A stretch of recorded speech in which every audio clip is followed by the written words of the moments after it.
Juan Antonio Granados. Muchas gracias. Queridos amigos y amigas, para mí es un verdadero placer estar aquí hoy en este entorno francamente sorprendente que es la Casa de Galicia, que nos acoge con tanta generosidad, y no puedo menos que decirle a Gonzalo que se ofreció desde el primer momento a estar aquí con nosotros, que es un agradecimiento especial poder contar con su presencia aquí hoy, y él lo sabe muy bien, ¿no? Bueno, les vengo a contar aquí la historia de un libro que tiene patas, ¿no? Porque este libro, que yo lo vi afortunadamente nacer con José Luis, y vamos, de cómo iba barajando ideas, textos y fotografías, ¿no? Y fíjate, José Luis, que empezamos una tarde procelosa de invierno por la librería de la Coruña, estamos aquí en la Casa de Galicia de Madrid, y lo que nos eche, ¿no? Eso quiere decir que las cosas, como bien decía Gonzalo, hechas con amor, con maestría, pues terminan por tener vida propia y caminar y batirse en las patas y se van viendo por ahí, nos tenemos prácticamente que seguir, y esto nos llena a todos de alegría, porque no solo porque José Luis es un gran artista, sino sobre todo porque es un gran tipo, es una persona a la que se quiere en cuanto se la presentan a uno, y así estamos desde que nos hemos conocido, ¿no?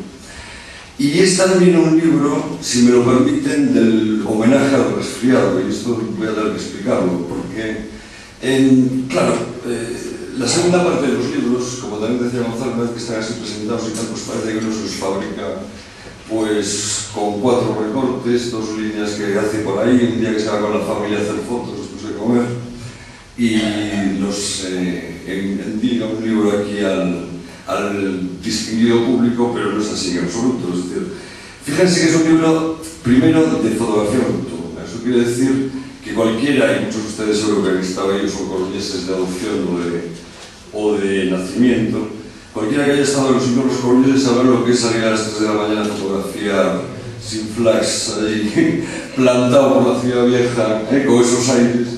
Y entonces yo siempre le decía a José Luis, por mi formación profesional, que le pasaba lo mismo que a los grandes hombres que se dedican a investigar por las noches, ¿no? Fundamentalmente los espías y los fotógrafos nocturnos. Y me acordaba de que cuando Jorge Juan lo había montado por Marqués de la Ensenada en 1749, por ahí, que todos sabemos que Jorge Juan era un enorme científico y un gran marino y técnico en construcción naval y arsenales y mil cosas, ¿no?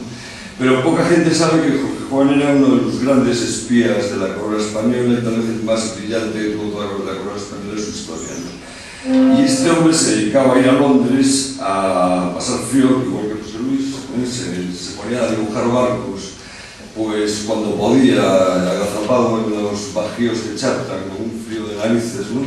Y los iba dibujando y luego iba sacando conclusiones y enviándoselas a Marqués de la Ensenada para comenzar. Bueno, entonces así que luego al final se trajo a la mitad de los constructores ingleses a construir Ferrol en Cartagena y Cádiz, ¿no? Nada menos. Bueno, pues José Luis es igual. José Luis, yo creo que le ha costado unos cuantos termaljines, le acaba el libro, ¿no? Es un trabajo duro, un trabajo intenso, un trabajo muy técnico, como lo pueden apreciar en las fotos que hay aquí colgadas, que además se complementa con otro trabajo que es todavía peor. Yo siento decírtelo, pero esto es así, ¿no? Porque la lectura de sus textos, que son textos de amor, naturalmente, como decía Gonzalo, pero tienen mucho más que eso encima, ¿no? Porque José Luis hace un revival de personajes coruñeses desde la época medieval hasta el finales del XIX, ¿no? Muchos de ellos muy conocidos, pero otros mucho menos conocidos, como Pedro Muñiz o como el famoso intendente Caballero que hizo el acueducto coruñés, ¿no? Y eso significa, amigos míos, archivo. Y el archivo es un trabajo que no es bueno para todo el mundo. Los alérgicos deben abstenerse, se pasan muchas horas leyendo verdaderas estupideces, estaban escritas en siglo XVIII, pero estúpidas igual. No sé, Ramón, tráeme las muelas, que me las tiene que componer el físico mañana a la primera hora, ¿no?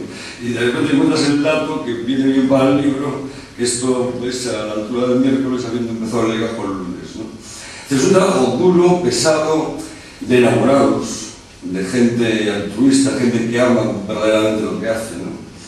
Entonces, si juntamos los resfriados nocturnos con las alergias vespertinas o mañaneras, pues un libro que tiene muchísimo mérito y aparte está muy bien hecho. Porque José Luis, que es un hombre sin alaracas y sin ruido, es un enorme escritor y un excelente fotógrafo, como pueden apreciar aquí. Y por eso yo estoy muy contento de que hoy podamos estar en Madrid presentando su obra, que tiene una obra anterior que es también muy interesante y está a punto de sacar una obra posterior que no lo será menos, desde luego, ¿no? Un orgullo, por tanto, en poder estar aquí a tu lado y con un libro tan enormemente trabajoso. Luego se tomó se metió en el lío de la edición y la composición y tal, que eso nos daría para otra charla, ¿no? Es decir, que es un libro que cada página está absolutamente pensada, trabajada y que ha llegado a buen puerto, afortunadamente, que por ello todos nos felicitamos, ¿no? Y además es un libro que habla de mi ciudad, de La Coruña, que será la ciudad de muchos de ustedes, o una ciudad casi mítica para todos los gallegos realmente, ¿no? Ahora que precisamente la Torre de Hércules pues, está a punto de ser considerada, esperemos, por la UNESCO Patrimonio de la Humanidad, ¿no? Ese faro, ese acluce, ¿no? que desde la época en que se buscaba el estadio de Cornualles, pues iluminaba un poco el fin del mundo, ¿no? Que es casi todo un verdadero símbolo realmente, ¿no? Porque Coruña para los gallegos y para todos nosotros es algo muy especial. Es una ciudad que, si vemos estas fotos, pues nos damos cuenta que es una ciudad que en la época medieval era absolutamente industriosa, una ciudad que tenía un volumen comercial realmente notable para la época en la que estábamos, que se estaba analizando ahí, y una ciudad que crecía fundamentalmente por una palabra que se dice muchas veces y muy pocas veces con sentido, que es la palabra libertad, ¿no? ¿Qué ocurría en Coruña? Pues en Coruña ocurría lo que no ocurría en las demás ciudades y feligresías de Galicia, ¿no? Que era una ciudad de realengo, ¿no? Eso quiere decir que era una ciudad que tenía el poder afortunadamente lejos, dependía del rey, y por lo tanto estaban menos sujetas a gabelas, a servidumbres, como ocurría con la gente que dependía del obispo de Santiago, de los señores feudales en el antiguo Ferrol, etc., ¿no? Por lo tanto es una ciudad que simbolizaba un poco aquello que decían los primeros medievales, los primeros burgueses, siglos XII, XIII, que decían aquello de que ahí la ciudad te hace libre, ¿no? Y una ciudad tan pensada como Coruña realmente era absolutamente cierto, era una ciudad donde la industria y el comercio florecían fundamentalmente porque tenían mucha menos presión del poder, ¿no? Y ya sabemos que el poder, dispénseme que les puedo molestar, pero si está un poco lejos siempre se agradece, ¿no? Y en ese sentido, pues es una ciudad que atrapa. ¿Y por qué atrapa? Pues porque es una ciudad que siempre significó oportunidad,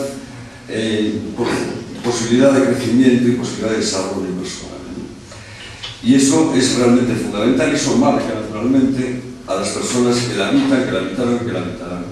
Hay quien dice que da igual donde vivas. Nosotros sabemos que en el fondo uno es un poco deudo de donde nace y realmente pertenece un poco al aire que respira desde la niñez, ¿no? Y yo les puedo leer, por ejemplo, una cita que tengo por aquí del maestro Montesquieu, que lo decía muy claramente en el espíritu de las leyes, ¿no? Decía: varias cosas gobiernan a los hombres, el clima, la religión, las leyes, las máximas del gobierno, los ejemplos de las cosas pasadas, las costumbres, las maneras. De ello resulta la formación de un espíritu general, ¿no? Bueno, pues es verdad que si hay un espíritu de ser coruñés, que yo creo que sí existe y todos los que lo hemos vivido lo entendemos, pues José Luis en esta obra lo ha captado plenamente con un verdadero empatía afectiva con la ciudad y con lo que la ciudad representa, que es lo más importante, con sus personajes, sobre todo sus personajes olvidados, gente que muy voluntariosa y muy brillante, que estaba un poco oculta bajo el polvillo de la historia, ¿no? Y que es una oportunidad excelente para volver a rever sobre ellos, ilustrándolos con fotografías tan bien conseguidas, sin uso de luces de luz artificial ni flash, ¿no? Que requiere un conocimiento técnico que este hombre polifacético e industrioso es capaz de combinar, ¿no?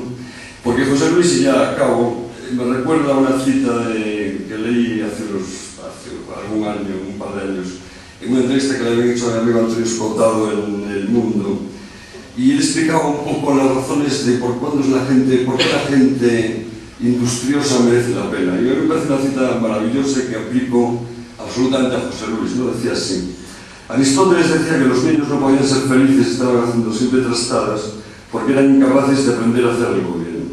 Cuando una persona sabe hacer algo bien, lo hace y no molesta a los demás.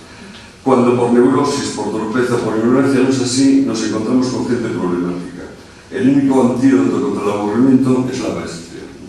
Bueno, pues señores, ante ustedes un maestro que es José Luis Pardo, un gran amigo y mejor persona. Muchísimas gracias.